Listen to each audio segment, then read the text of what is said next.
নমস্কাৰ, আপোনালোক সকলোকে মোৰ অন্য এটা ভিডিঅ'লৈ স্বাগতম জনাইছোঁ। আশা কৰোঁ আপোনালোক সকলোৱে ভালে আছে। আজি গুৱাহাটী খানাপাৰাত অসমৰ মাননীয় মুখ্যমন্ত্ৰী মহোদয়ে মুখ্যমন্ত্ৰী নিযুত মইনা আঁচনিৰ প্ৰথম কিস্তি বিতৰণৰ শুভ আৰম্ভণি কৰে আৰু সেই অনুষ্ঠানৰ লগত সংগতি ৰাখি শদিয়া মহাবিদ্যালয় প্ৰেক্ষাগৃহত শদিয়া মহাবিদ্যালয়, উজনি শদিয়া উচ্চতৰ মাধ্যমিক বিদ্যালয়, শদিয়া চৰকাৰী উচ্চতৰ মাধ্যমিক বিদ্যালয়, ডাঙৰি উচ্চ মাধ্যমিক বিদ্যালয়, চৈখোৱা উচ্চতৰ মাধ্যমিক বিদ্যালয় ছাত্ৰীসকলৰ মাজত নিযুত মইনাৰ প্ৰথম কিস্তিৰ চেকসমূহ বিতৰণ কৰা হয়।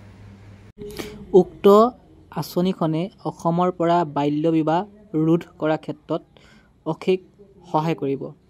লগতে অসমৰ ছাত্ৰীসকলে উচ্চ শিক্ষাৰ ক্ষেত্ৰত অগ্ৰগতি লাভ কৰিব। উক্ত আঁচনিখন অসমৰ 10 লাখ ছাত্ৰীৰ শিক্ষাৰ ক্ষেত্ৰত এক প্ৰেৰণা হৈ ৰব। এই আঁচনিখন হৈছে অসমৰ মানৱ সম্পদ সৃষ্টি কৰা এক আঁচনি আৰু এই আঁচনিখনেই হৈছে শৈক্ষিক বাতাবৰণ সৃষ্টি কৰা এক আঁচনি। এই আঁচনিখনে অসমৰ ছাত্ৰী সমাজক শিক্ষায়তনিক দিশত অধিক লাভান্বিত কৰি তুলিব। আজি এই আঁচনিখন পাই মই আনন্দিত হৈছোঁ।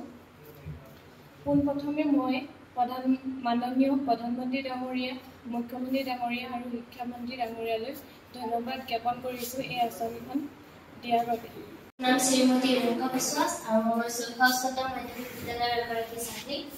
আজিৰ সভাত উপস্থিত সন্মানীয় আৰু অতি শ্ৰদ্ধাৰ গণ্যমান্য লোকসকল আৰু বিভিন্ন স্কুলৰ পৰা অহা শিক্ষাগুৰুসকল আৰু মোৰ মৰমৰ বন্ধু বান্ধৱীসকল, আজি মুখ্যমন্ত্ৰীৰ দ্বাৰা এই নিযুত মইনা আঁচনি আমাক দিয়াৰ বাবে আমি অতি আনন্দিত হৈছোঁ আৰু আমাক এই আঁচনিটো দিয়াৰ বাবে তেওঁক অতি ধন্যবাদ জ্ঞাপন কৰিছোঁ। ইয়াতে মই মোৰ চমুকৈ মই শদিয়া উচ্চতৰ মাধ্যমিক বিদ্যালয়ৰ ছাত্ৰী হয়। আজি এই নিযুত মইনা আঁচনি চেকখন পাই মই নথৈ আনন্দিত হৈছোঁ। গতিকে মুখ্যমন্ত্ৰী ডাঙৰীয়া, লগতে প্ৰধানমন্ত্ৰী ডাঙৰীয়া আৰু শিক্ষামন্ত্ৰী ডাঙৰীয়াক মোৰ ফালৰ পৰা অশেষ ধন্যবাদ জ্ঞাপন কৰিছোঁ। ধন্যবাদ। আৰু মই ডাঙৰি উচ্চতৰ মাধ্যমিক বিদ্যালয় কলা শাখাৰ ছাত্ৰী। মই এই নিযুত মইনা আঁচনিখন পাই বহুখিনি উপকৃত হৈছোঁ আৰু চৰকাৰ তথা মুখ্যমন্ত্ৰী ডাঙৰীয়াক অশেষ ধন্যবাদ জ্ঞাপন কৰিছোঁ। ধন্যবাদ।